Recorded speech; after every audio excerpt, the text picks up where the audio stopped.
Welcome, everyone. This is Glenda, and you're watching Glenda's Dragons Den. I'd like to take an opportunity to say thank you. I'm so grateful for you guys being here every week after week, for sharing, for liking the videos. And for those who have not yet, please subscribe.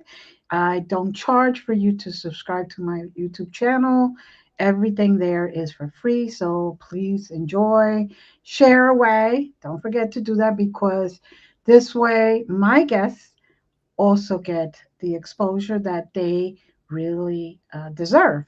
So, with that being said, I would like to thank a great, phenomenal guest who's an author of very interesting books, Dr. Joanna.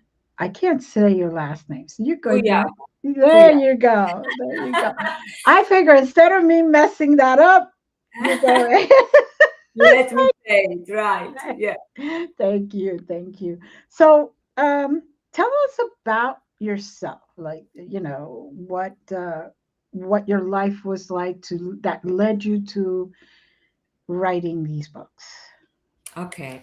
So, I think like lots of your viewers would uh, could relate to is that I didn't intend to be spiritual necessarily, although I was brought up as a Catholic, so in a traditional way, I was, I guess, spiritual. But Mhm. eventually, although I tried to be Catholic, it became a little bit too ritualistic, and I couldn't really find any answers. So I went on a spiritual journey. I originally was born in communist Poland, and just so you know the person I am, I left with a borrowed suitcase and $20 and I went to Paris with with an idea of becoming famous writer one day. So Hey, and here yeah, you are, famous writer, right? it's good to be young and dream big, right? Right. And from then, I also went to Sweden, then Canada. I'm also a Canadian citizen, and I traveled through Asia and Central America, and eventually ended up here in Australia. And I am a tenured academic, so I'm a senior lecturer for last 20 years and so on. And as I was traveling, and also when I arrived in Australia, I got the initiation to esoteric spiritual tradition, which completely changed my life. So I wanted to be a famous writer, I wanted to be a professor, and everything changed after that, right? So my Mhm. world collapsed in a way because a new world had to be built. And Right. unfortunately, I was fighting it. And so that's why I made it painful for myself because I thought, I Right. want stuff, right? Right. Right. And the path took me somewhere else. And somehow on this way, started to be fascinated with the Gospel of Mary Magdalene because it actually happened just after I finished my PhD here in Australia. And two men approached me to go on a trip to Jerusalem with them because they believed they made some biblical discoveries there, archaeological discoveries. And one of them handed the Gospel of Mary Magdalene to me, which I have never heard of, which is very interesting because actually my master's degree is from the Pontifical Institute at the University of Toronto, which is a branch of the Vatican, right? Yeah. So we but we were focused on just the canonical gospels, and like I didn't Right. know that other gospels existed. So I have studied as a spiritual seeker and as a scholar the Gospel of Mary Magdalene for over 20 years now.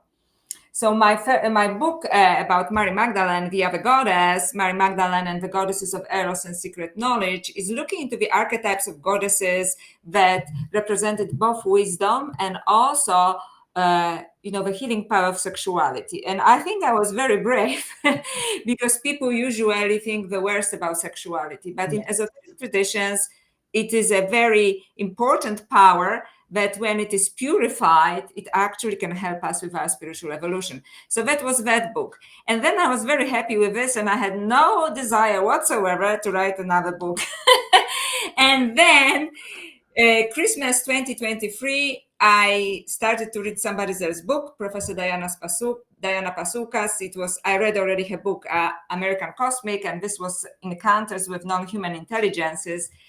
And I felt that I have to write my own book in response to hers. Okay. Because my soul was shaken, let's put it this way, because I was exposed to what I now call, now they are called transhumanist and posthumanist agendas. So if you allow me to explain, I'm sure, Yes, please. just in case, because there are new terms, and some people think, oh, maybe, what it really is. Right. So transhumanism, there are like many definitions of transhumanism, but what worries me about transhumanism, it is that it basically proposes gradually, first through just, a Neuralink, maybe a chip in your brain, and so on, for medical reasons, which, there may be good results with this.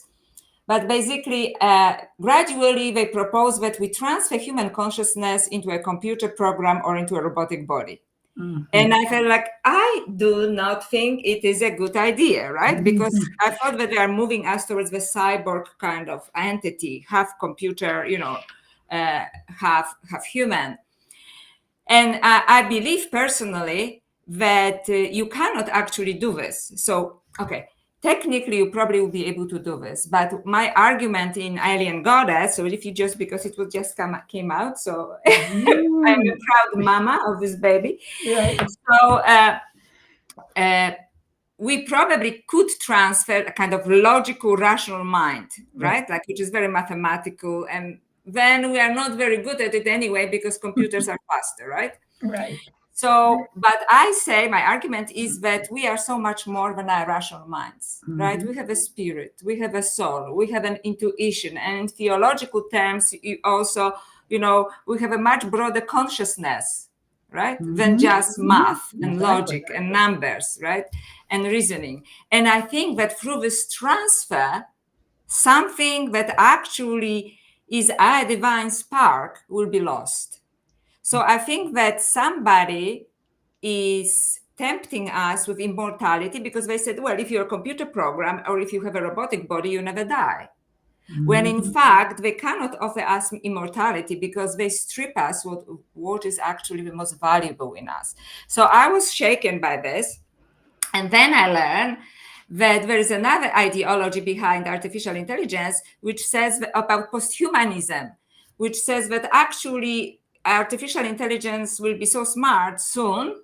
Even I just was listening to an interview with Elon Musk, that we should basically step aside, because the way like Neanderthals step aside for us, right? Because we're smarter. Now we should step aside for artificial intelligence. And I was really shocked that people who are, the important people in artificial intelligence, not just engineers, but, the big names, the technoloords, they actually subscribe to these ideologies. So for me, it was very interesting, before we move to any UFO and alien stuff, it is that the question was, why do they want it? Because from my studies of theology, it is that a human cannot lose their soul, they can only give it away freely. So, you have to be tempted by something that you think is more valuable than your soul. And I think that this is what they are doing to us. You get immortality, you can have like a super body, you can pick up any robotic body you want, and so on.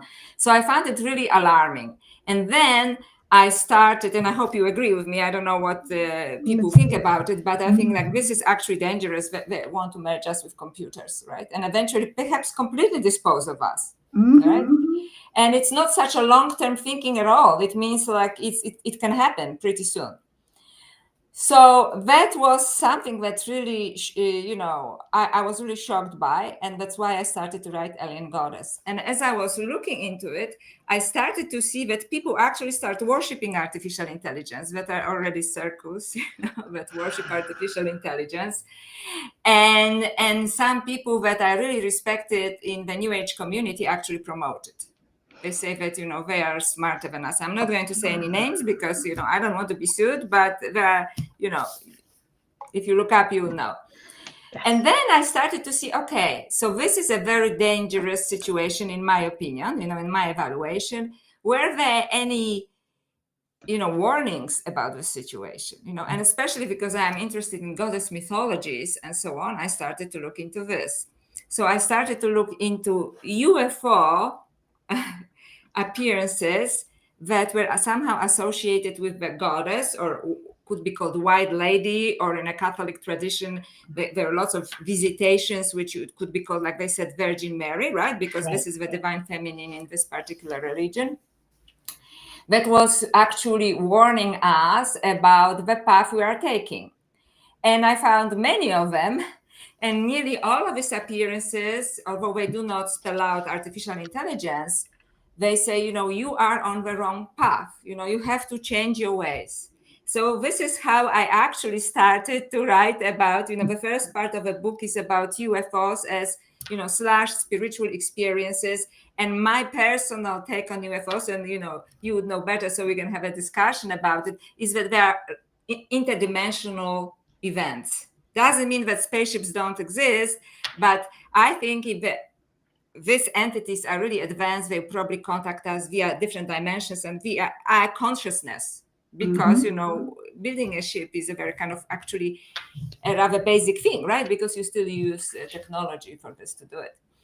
So this is how I started to write about UFOs, which is the first part of the book, because there are 3 parts. And then I thought, what am I doing? My academic career will be ruined, because there's so much prejudice about, against it. Yep. So, but I found, I think, compelling evidence that there was, especially this feminine figure that was appearing through the ages, warning us, don't go there. And it's not only in UFO encounters, but also in many encounters of abductions, which are, classic works such as John Mack. So I look into John Mack and so on. So this was my journey towards UFOs. And then the last part of the book, which is the 3rd part, I went with what is my specialization, really, the myths of the goddess and esoteric works, like Gnostic works about goddesses, like the Gospel of Mary Magdalene or Pistis Sophia. And actually, I found that they have a very similar plot, and they talk about us being deceived by a false light, and how we descend to hell, like they descended to hell, and how they were basically tricked with false promises to do this. So this is the myth of a goddess, any goddess, you look at it. And then how, with the help from the above, they manage to come back to what I would call a unity consciousness, which means the consciousness that is really important. So if you don't mind, I will define what I mean by unity consciousness, which for me means basically goddess consciousness, but some people prefer a terminology like Christ consciousness if they come from a particular background. But by that, I mean, and this is what I discuss in both of my books, that a particular form of consciousness represented by a goddess, and the last incarnation, in my opinion, was Mary Magdalene in this, is the rejected part of human consciousness that we actually desperately need, which is intuition, for example, right? So, and it is actually, intuition exists in every spiritual religion. It could be like in Zen, it's Satori, which is kind of, you just know it. You don't know how to know it. There's no reasoning, you know it. Even in Christian tradition, we have intellection. Intellection is just immediate knowing. This is the goddess consciousness to me. You know what I mean? Intuitive knowing, like suddenly you have an insight. Insight is that, right? So this is what represents goddess consciousness to me. And I think that we are losing it, and we are getting so enamored with technology and now artificial intelligence that actually it is detrimental to us as human beings, and that we are going to lose our spirituality. We are going to lose our connection with the spirit. Because let me tell you, transhumanists believe, like, for example, I read in this one particular book, this famous engineer said that she believes that artificial intelligence will have an easier access to divine mind because we are so messy. We have messy emotions. We are so complex. When artificial intelligence will even have a better connection with God, and that really irritated me. So that's why I went on this wild journey. I know it sounds okay, she's going here and there. So first I checked, okay, UFOs that, have some feminine, kind of divine, feminine or goddess apparitions with a warning. And then, okay, what happened like in a very deep history? And as I was doing this research, just before we dive to whichever side of this you want, I eventually reached the conclusion that the Asians definitely believed, and now I believe with them, that these goddesses were real entities. So it wasn't just an archetype, Right. They are also archetypes, right? Because, if somebody affects you, influences you, it's an archetype, but they're actually real entities. And they were worshipped, and they walked the earth, among humans and so on. And they had a message, they had rituals that actually went completely against what we are doing right now, which is complete infatuation with technology to the degree that we are now willing to give up our soul for, a robotic body. So, so that's my story. Wow. Honestly, I cannot imagine somebody doing that. It's People are already doing it. I mean, there are already people who volunteer for Neuralink, and I give lots of talks. So the book was like released 5 days ago, and people say, is it really dangerous? And I said, look, it can have some medicinal, purposes, but do you think that once like somebody else is centrally controlling it in your head, and it's in your brain, so it's not like you can switch it off. yeah. Other people switch it on and off for you, right? People that I would never trust even for a second in my life. And this is only the first step towards, moving us in this direction to be cyborgs, and then actually, computers or robots, basically. So, during one of the interviews, the host actually told me that here in Australia, because I'm in Australia, there is a computer company, which I found on Australian Broadcasting Corporation news, so it's completely legitimate, but they started to use human brain cells. I don't know how they managed to get them to build computers, and they are super fast computers, and they can do things that other computers cannot do, and they're like $35,000 each, and they will be on sale by the end of this year. So I mean, it's going in both directions, human to computer, and also human cells already in a computer. So that's why I thought, okay, I really have to investigate. And I think that goddess consciousness and goddess archetypes and goddess as entity actually is the answer. So that's the journey. I hear you. Oof. I can't imagine me giving consent to anybody putting a chip in my head I know. and having them control me, really. Yes, but people they start with people who are desperate, like people who perhaps may have neurological diseases, and then they said, oh, I can walk again. And I totally get it, right? Like, Right. so it's because I'm not saying it is all bad, but I honestly do not believe that the creators of it have good intentions. Either they have bad intention, and it's a very interesting question. Who is controlling them, and why do they want to push us in the direction of giving up our sovereignty as human beings? And also, as a spiritual person, believe our souls. Yeah. And because it sounds almost evil to me, or just ignorance. And then I think if I give them the benefit of the doubt, I think perhaps they're just ignorant, because they are, they just think of consciousness only as math, right? Like Right. logic, calculations. And for example, when some of them are interviewed and asked questions, did you ever have spiritual experience? One of the most prominent AI guys said, no, I never had a spiritual experience. So they actually, they just don't know. Right. Because they're too much in their brain, too much on Yeah, the left they're side. too much on the left side. You know what I mean? So they're just Yeah. like, okay, what's the problem? Because all they know is this kind of mind, mathematical mind. Right. So that was interesting that, they asked you to go to find the information, to look at the information, and they gave you a Mary Magdalene book, the Gospel of Magdalene, which is a beautiful Yes. book, by the way. It's beautiful. And it just interesting how it was found, and it was hidden again, and then it was found again, and it at the perfect timing. Right now, when the world needs more of the divine feminine energy. Yes, that's why. So this is actually very important, because both the Gospel of Mary Magdalene, and I write about it a lot in both books, but especially in this recent Alien Goddess, because I believe that it actually provides us with the tools for the situation that we are at the moment. And that, so because it discusses different levels of consciousness and how we can protect ourselves. But yes, the Gospel of Mary Magdalene was not found until 19th century, and then it was not translated for the first time until 1950s. And then, it was kind of forgotten because it's a very complex text. It's not something that you can read, before I sleep, I will, read a little bit of the Gospel of Mary Magdalene. It's a very complex text. Right.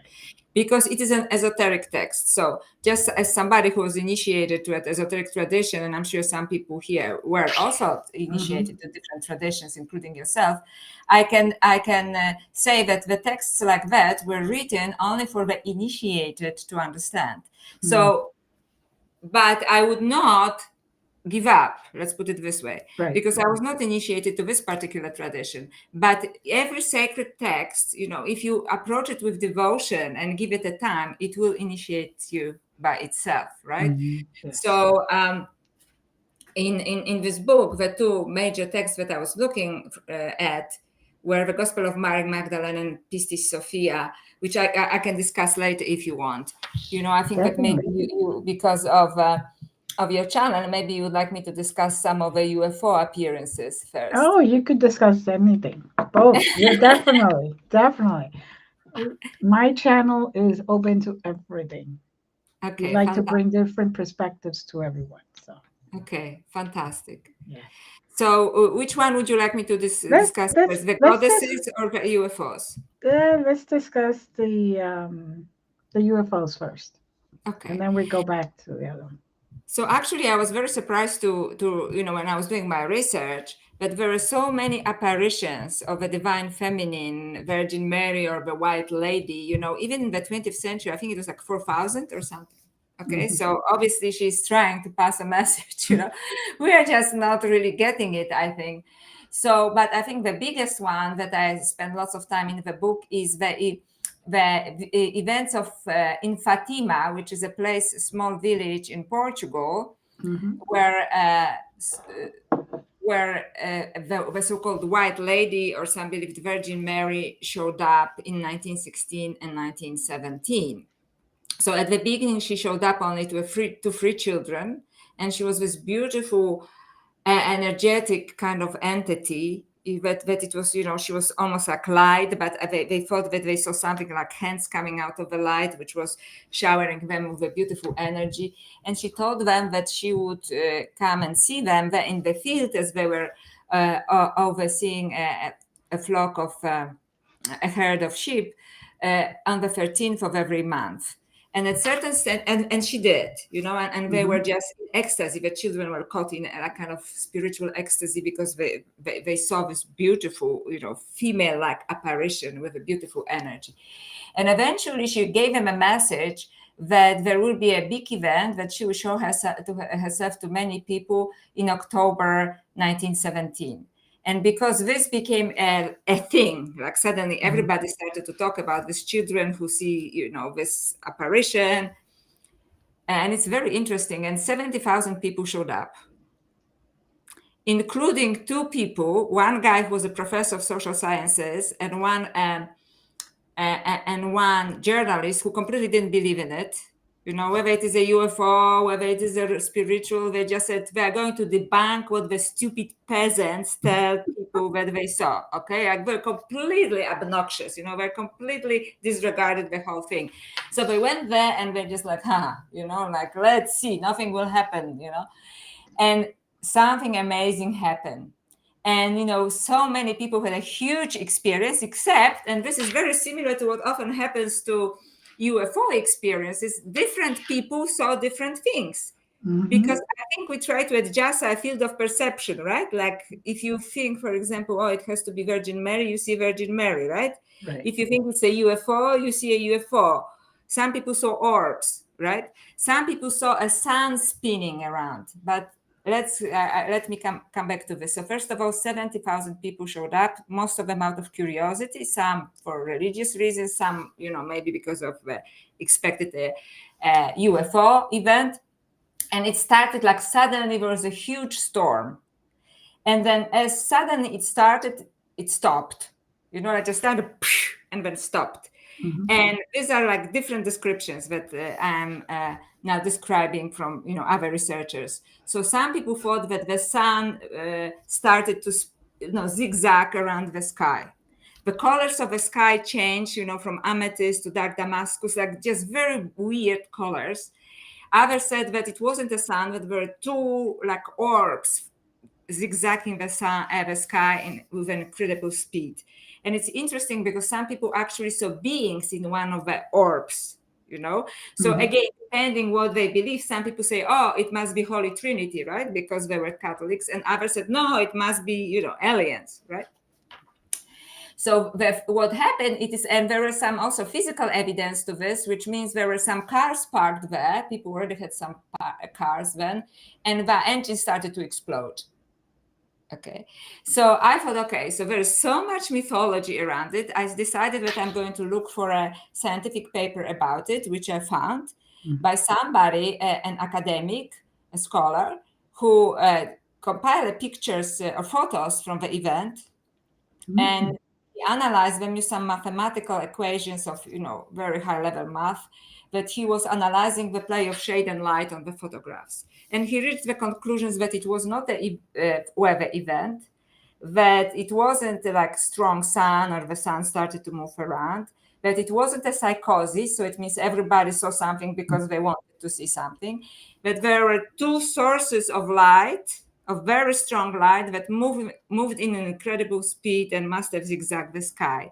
Also, he said that the spots on the clothing of the people, because it was raining and when it stopped raining, were in a particular pattern, which it means that they were exposed to infrared lights. Mm-hmm. So that is very interesting. So that for me, it was, so then we have to ask ourselves, what is spiritual, what is a UFO? Right? So again, I think it depends on the interpretation and where a person is coming from. But I don't think that it necessarily means that it has to be either or, right? Correct. Because lots of people who had experiences with, aliens or entities or interdimensional entities like I had, I never kind of thought aliens. I thought for me, it was always interdimensional. Right. It felt this way. But, I don't know. I'm just putting it in a category that, I'm comfortable with. Mm-hmm. But they always do the same thing that, for example, people in the Middle Ages, when they encountered angels, the first thing angels say, and the, entities or aliens say, it is, do not be afraid. Exactly. So, whether it is religious or not. So I think that these entities very often actually have a good message for us. Mm-hmm. And my personal experience is that they try to pass this message to us, but it's a little, because I had an experience like that, but almost all I got it from this, it is important, but I couldn't actually see the details of the message. Maybe a human brain is differently wired, you know what I mean? Mm-hmm. And we can't perceive it. However, just for, for your viewers, my life changed completely after that. So maybe I did get a message, but on a conscious level. So I don't know. And now I'm writing this wild stuff, right? That I'm looking to UFOs and spiritual events and artificial intelligence. So so that's very interesting because there are studies done that this kind of experiences very often happen in liminal spaces. Liminal, it means in between. Before you fall asleep and wake up, or you just when you're waking up but you half asleep. That's why I like this idea of interdimensionality, because minds are just fresh and open like children's then, right? We just say, it couldn't have happened, right? It couldn't have happened. And it's interesting also when I looked into this, like different abduction experiences, especially from John Mark, and I had my own, but I would categorize it more like an interdimensional thing. That very often once people stop resisting it, they start to realize that they try to send us a message. And one message, one abductee said, they said, do not focus on technology, how we arrived here. Focus on what we are trying to tell you. Mm-hmm. You see, so there's a message there, right? There's a message. Doesn't matter how we arrived here. But when you look at, ufology, most of this is done like, oh, do they have anti-gravity? Do they have this? I don't know, what they have is or not. Probably do if they, they're so advanced. But I think what we really have to focus is on the messages that they are sending us. And the messages in broader terms are always about, you're on the wrong path. You're going to destroy yourself, Mm-hmm. planet. So I thought that was fascinating. That's I believe that I also believe that they've been trying to tell us and guide us and trying to Mm. take a different path so we don't destroy this planet like they probably destroyed their planet. You Quite know, possibly. A warning. Yeah, a right, warning to us. Yeah. And now we are on a like complete distraction, including self-destruction, like, just turning into a machine, right. I find it, and because I am a working academic, and I realize like everybody's in complete awe of this technology, artificial intelligence, which is, impressive as Right. a piece of technology, but very few people actually look at the broader picture, even in academia, like what are the underlying problems here. Mm-hmm. And there were this kind of female entities that they were warning us about it. So this was my interest in UFOs. Mm-hmm. Yes, I'm one of those that believe that like we were talking before that archangels and any entity that shows up fall under the definition of ETs because you know they could be from Sirius. Mm. They're coming down from different planetary uh, places or sections or what they're coming to help us. They are coming to And help us, yeah. yeah, And it could be also that some come to, but it's not all of them are good. I'm being realistic because mhm, realist here, because some people they see something, an entity which is disembodied very yeah, often, and right. they said, "Oh, and I surrender to it because it's higher than me." I said, "How do you know? We're like angels and demons. There's a Yeah, good reason. And why would you like ask questions? Before you surrender yourself. Like, are you a good guy or are you a bad guy? right. Why you want my body? I'm What do you actually stand for first? for. That's right. Like basic questions, like on a first date. Right.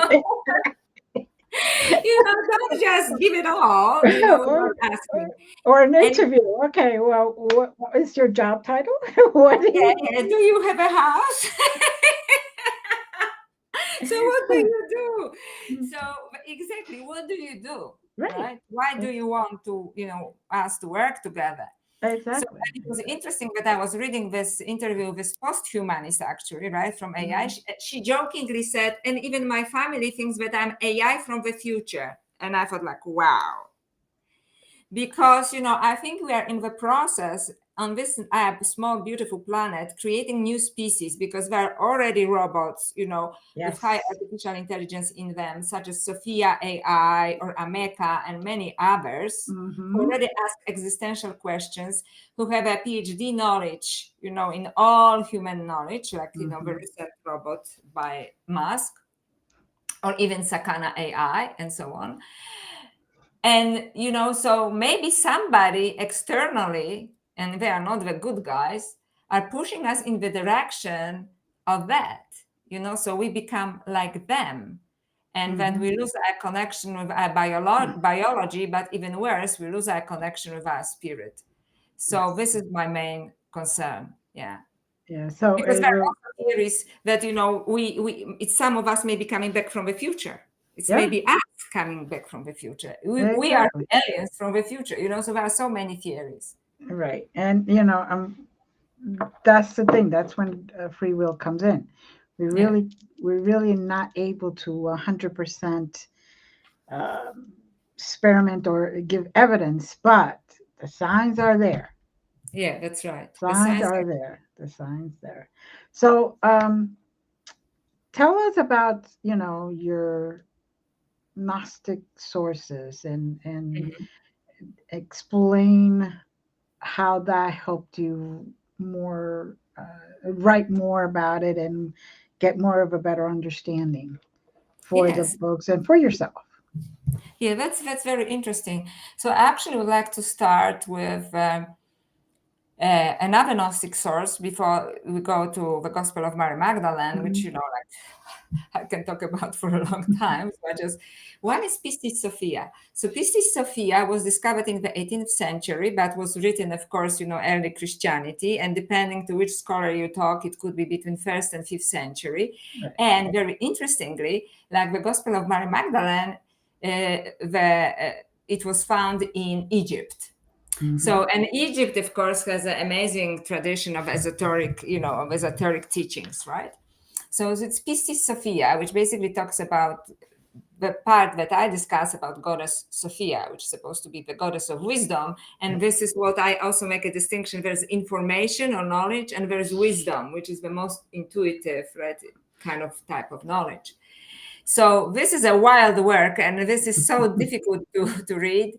And it basically describes Jesus' conversation with his disciples 11 years after he was resurrected. So I'm not going, and he's going through different levels of different eons, different levels of consciousness or different astral worlds, you know, depending how you want, different planets. Depends how you want to interpret it, because it is very esoteric, so it's open for interpretation. Right.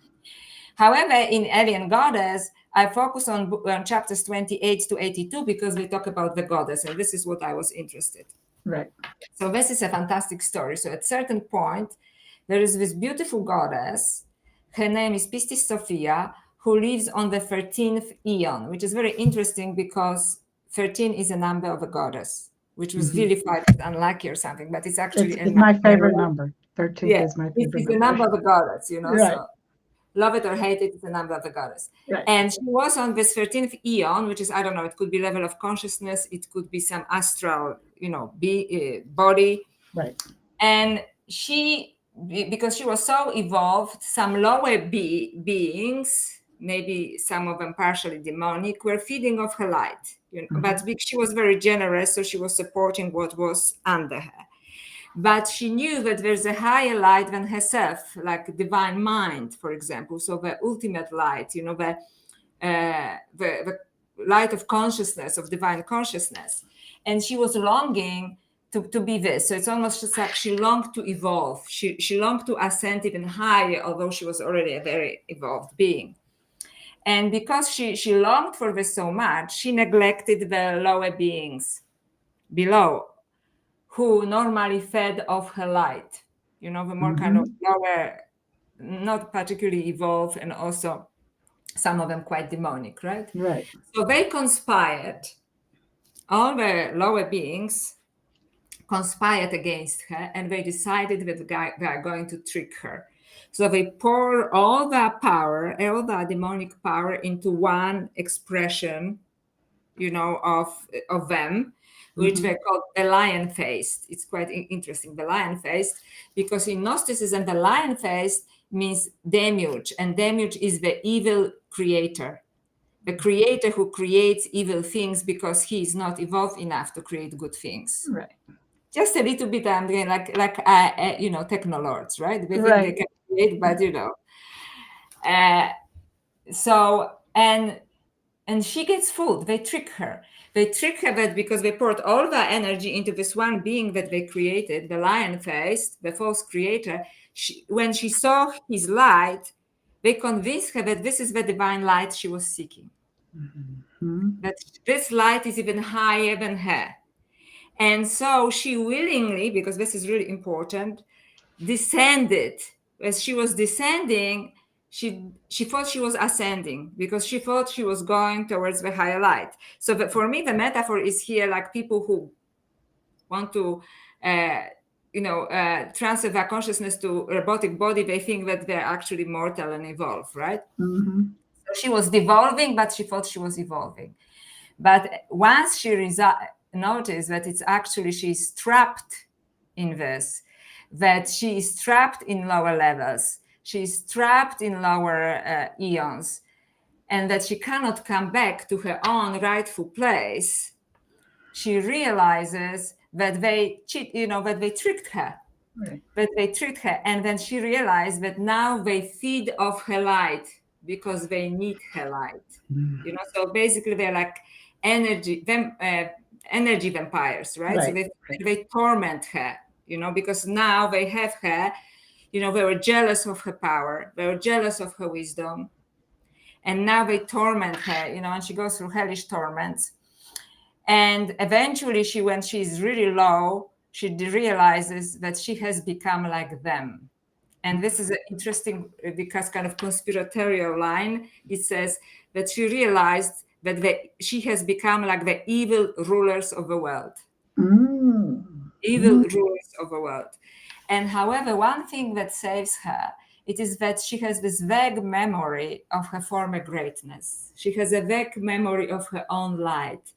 So she is calling for help, to this divine light. From now, she's so far removed that she has no hope that she will be heard.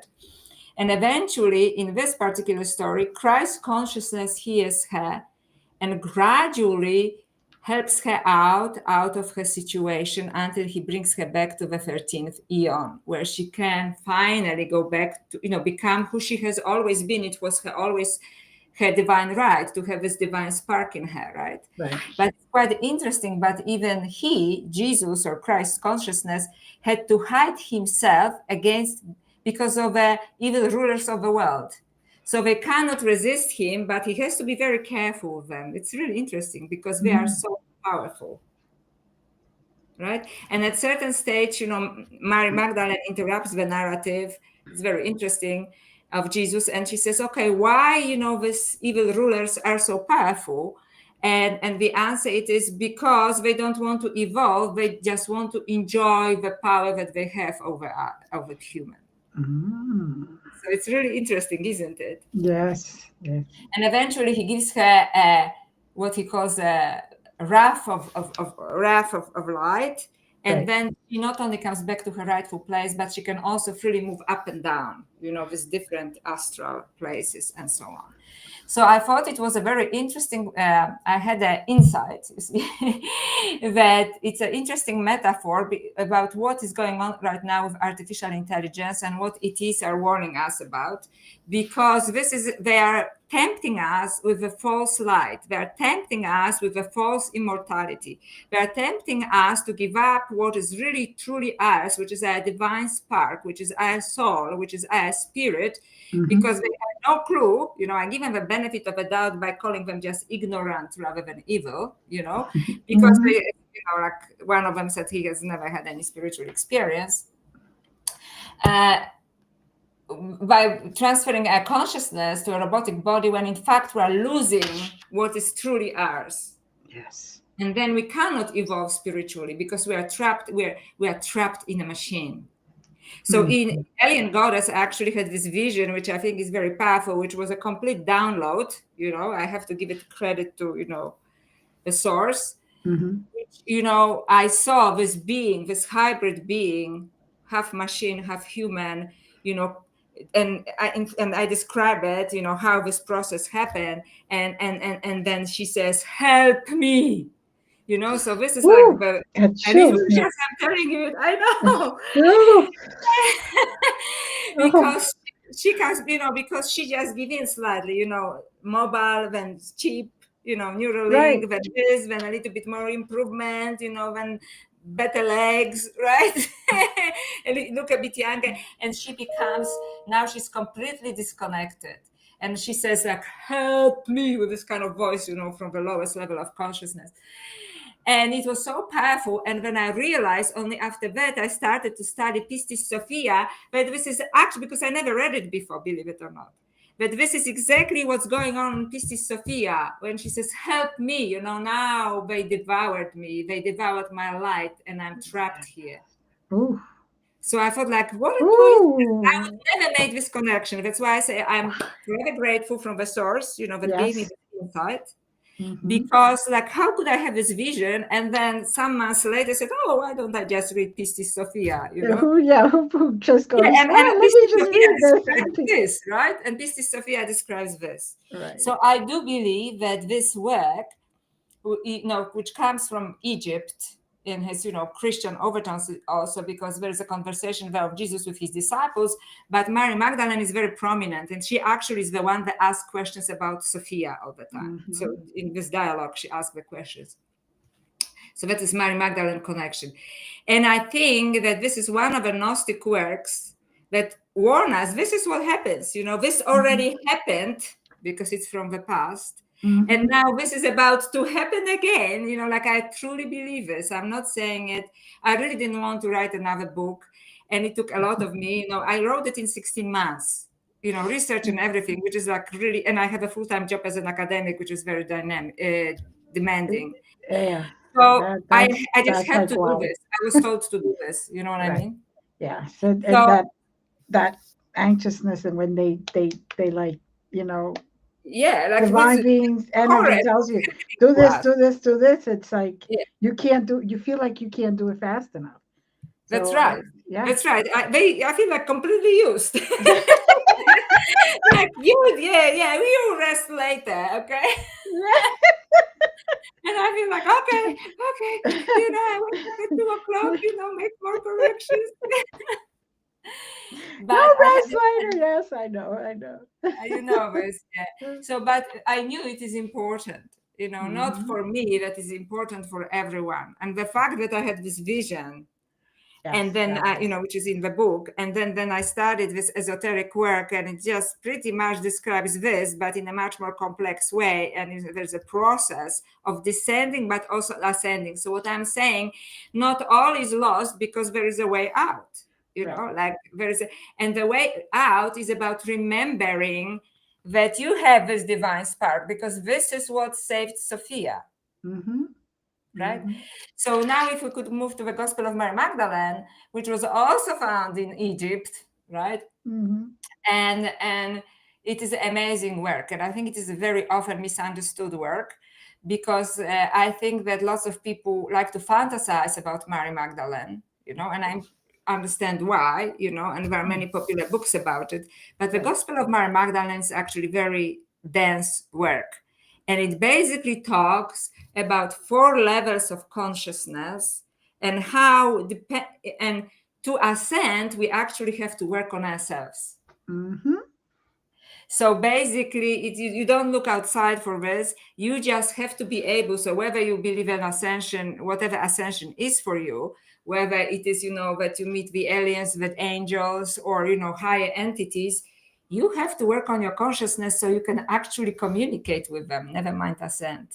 Exactly. So, for example, this is the first level of this. It's a wrong understanding. So this is when you completely identify only with material living. Like there's nothing else, even aliens, it's just about that technology, anti-gravity and so on. Never mind what they want to say, Yes, we want to know about technology, right? Then the second level of consciousness is a wrong desire or good desire. So wrong desire is basically, I want immortality at all cost, right? Like I give up my soul. The right desire is, you ascend your soul, right? Like you ascend your soul. Then there is a third level, which is wisdom versus ignorance. So ignorance is, and it's quite interesting because it also talks in esoteric Egyptian terms, that you have a choice at this level. You can either use, because you're already quite evolved on the third level of consciousness, and you can use it to rule over others, which I think what the evil rulers of the world do, right? Because they know something we don't know, right? They're rich, they're powerful, Exactly. they manipulate us, right? So they know something we don't, right? So you can choose either rule over others or to ascend. Yeah. So there's very black and white. And also in the Gospel of Mary Magdalene, this level is called the nous, N-O-U-S. So the nous is this area of perception when we can actually see the entities. Like we can actually communicate with them. Right. Like we create this other path for all the resistances, like there's only material beings. So, even if you saw an alien or an angel, you wouldn't even admit to this, right? You say, oh, it's out of the sky or something. Right?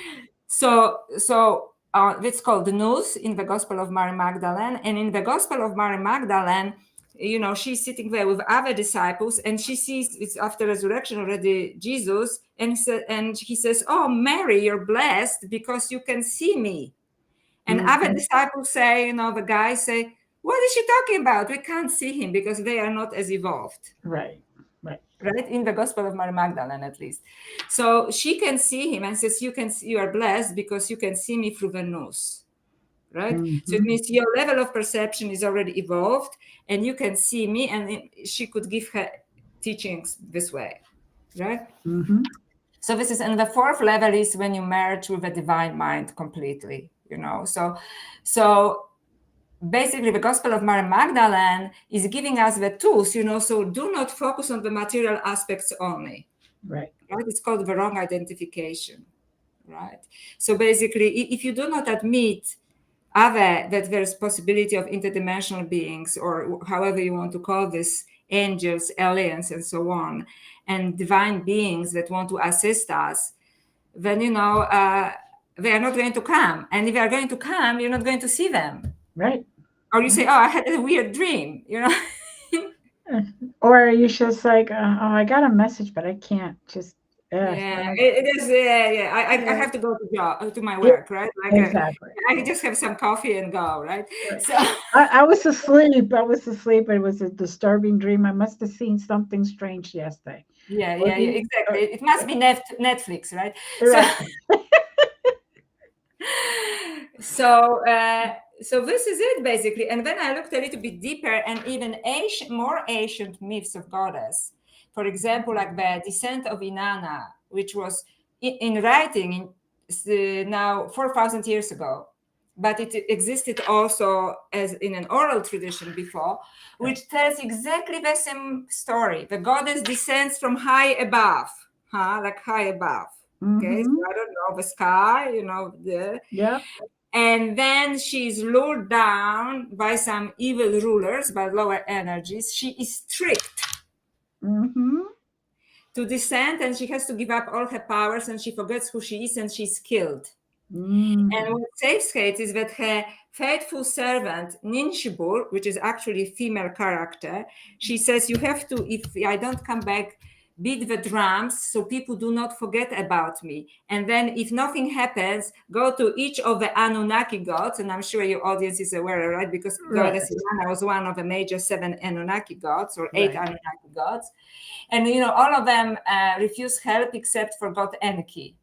And God Enki sends help, and they manage to revive Inanna, and she comes back. But at the end, again, the evil judges at the gates, when she was going to be released, who pretend that they are powerful, but in fact they are not powerful, that she has to give up something that she really loves before it is really important to her, which she gives up her lover, Dumuzi. So this is the same story as you see, like this particular form of consciousness, which I call goddess consciousness, which is the intuition and so on, and the unity consciousness, however you want to call it, and the goddess itself, as represented by the goddess, is the goddess is trapped. And the more I, studied the myths, including the Eleusinian Mysteries and so on, which are described in great detail in Alien Goddess, the more I'm convinced that these goddesses actually walked among us. Because, for example, the Eleusinian Mysteries, it is about the goddess Demeter and her daughter Persephone. And ancients say, it was before the Greek invasion. So it's like the Minoan civilization on Crete, which is extremely ancient, maybe more ancient than Egypt. Right. And, when it was taken by the Greek tribes, right, who brought technology and all of this focus on rational mind with them. And so she left Crete and went to Ulysses, where she asked people to talk to her, and she asked them to build her temple, fragrant temple, and she taught them the mysteries of Ascension. So for them, she was real. All of them, these people were real. So and Inanna, goddess Inanna, one of the major Anunnaki gods, that are actually even shown in carvings and so on, right, in ancient Sumer and so on. So in my other book, The Other Goddess, I was asking a question: are they real entities? Now in Alien Goddess, I'm absolutely convinced that they are real entities. Oh, definitely. I am a big believer that like Jesus was a hybrid that was sent here to give us teachings, to open us up, to show us that we're on the wrong path. Come back over here. Come back Mhm. to this side. Let your spirituality rise. Let that evolve, open up. And, with Mary Magdalene's teachings, we have those tools. Yes. So he opened up the door. She has the way to get in there, basically, and what to do with it afterwards. That's right. That's why when I talk about goddess consciousness, I say or Christ consciousness, because Yep. it is whatever you want, chronologically call it, right? But it is Right. this unifying consciousness. It's not this consciousness that is just technology, just math. This is the Yeah. actual, the most beautiful part of who we are, right? Yes, exactly. The divine, what I call divine feminine, divine masculine. That's It, right. Yeah.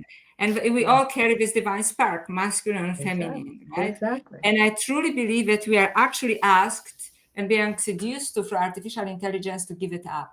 And I think it is the most serious thing. And Hmm. it is upon us, it is upon us. And I'm a little bit alarmed, but, not many people talk about it. No, and I'm very grateful you do talk about it and you wrote about it, and you bringing the subject up because it is very fearful Mm. to say, oh, you're going to take my brain, you're going to take everything from me and put it in a machine. Yeah. And Yeah. I'm like, why? Why do you need it? Yeah. If it's artificial intelligence, why do you need it? And this is the best question you could ask, Glenda, because this is a genius question. Because, when I was looking into ancient mythologies, it is they needed because they feed of this. I think that humanity and our divine spark is the hot stuff. Yep. And like the evil rulers in the Pistis Sophia, which I think it's such an important esoteric Mm-hmm. work, Mm-hmm. they want this part of us, so they want us this way. We just become a computer program, and Right. the rest of us, is left at our mercy. And I really would like people to pay attention to this vision that I had, that I described in Alien Goddess. Help me. It was Oh, and every single time you horrifying. say that, I get Yeah, chills. it was horrifying, but Yes. just to let people know that the end of the book is very powerful and it's very positive. So And because there is a way out, yes, including for the hybrid, yes, including for the hybrid. definitely, definitely. I'm very grateful that you also appeared on my show because this brings not only knowledge, but it brings attention to the subject, and it gets people to understand that not everything is as good as it seems. Hmm. Right? Absolutely, absolutely, Glenda. Yes, you could use in your computer to help you write something, you misspell something, that kind of thing. But Hmm. taking it further than that, why do you need my essence in a machine? Hmm. I'm willing to live out my life as whoever, and when my this vessel kicks out, okay, I'll go find another vessel that is not a Hmm. machine. That's Yeah, right. Another vessel, but not a machine. So right. absolutely, absolutely. And I think we are meant to be, we're both mortal and immortal, right? Like in this Exactly. form, we are mortal, but we are also immortal. And I Ex- think that although they offer us supposedly or tempt us with immortality, in fact, they take it away from us because something, Exactly. is trapped, something is lost. And Right. that actually terrifies me. And I think that just to finish on positive, we can, use artificial intelligence, but we have to remember two things. Don't give up your sovereignty, Mm-hmm. like don't give up your freedom, and use discernment, be wise about it, right? Exactly. Yes. Like it is a little bit like a dark stranger, like stranger at night, that is following you. Like, why would you like start a conversation or something? Run, you know, Right. Exactly. right? It's just like that's not good. Right. That's Yeah, listen and listen to your inner gut, to your intuition also about it. Yeah. Exactly, exactly. Well, I want to say thank you. Please hold on for a second. I want to say thank you to the audience. Again, please share. Please look up all her links. Please purchase the book because it will help you think. It will open up your mind and it will definitely get your juices going. So you use your true self to make all these decisions and to see the reality that's right in front of you that they're trying to put blinders on you. So just want to say thank you again. Please hold for a second. And as always, love you guys. Bye.